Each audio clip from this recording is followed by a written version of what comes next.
નમસ્કાર મિત્રો, Gujarati update YouTube ચેનલમાં આપનું હાર્દિક સ્વાગત છે। મિત્રો, થોડા સમય પહેલાં ગોંડલના ધારાસભ્ય ગીતાબા જાડેજા અને જયરાજસિંહ જાડેજાના પુત્ર ગણેશભાઈ ગોંડલના લગ્ન હતા। તેમના લગ્નમાં ગુજરાતના ઘણા બધા મોટા કલાકારોએ હાજરી આપી હતી, જેમ કે જિગ્નેશ કવિરાજ, કીર્તિદાન ગઢવી, રાજભા ગઢવી, કિંજલ દવે, ઓસમાન મીર વગેરે જેવા મોટા ગુજરાતના ટોચના કલાકારોએ હાજરી આપી હતી। પરંતુ મિત્રો, આ બધા કલાકારોમાં પણ એક મુખ્ય કલાકાર આ કાર્યક્રમમાં હાજર નહોતા રહી શક્યા, કેમ કે મિત્રો તમને જણાવી દઈએ કે આ ઉપરાંત બીજા એક કલાકાર દેવાયતભાઈ ખવડ એ થોડા કેટલા સમયથી જેલમાં છે।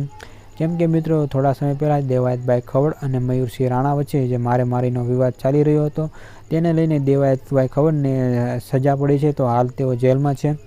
દેવાયત ખવડ દ્વારા મિત્રો ઘણી બધી વાર જામીન અરજી પણ કરવામાં આવી છે, પરંતુ કોર્ટ તેને વારંવાર ફગાવી રહી છે।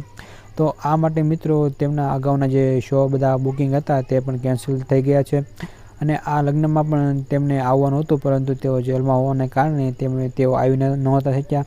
પરંતુ મિત્રો, આ ડાયરામાં તેમના મિત્ર જિગ્નેશ કવિરાજે તેમને યાદ કર્યા હતા, જે આપણે આ વિડીયોમાં જોયું। તો મિત્રો, આ વિડીયો તમને પસંદ આવ્યો હોય તો વિડીયોને એક લાઇક જરૂરથી કરી દેજો અને સાથે એક ચેનલને સબસ્ક્રાઈબ પણ જરૂરથી કરી દેજો।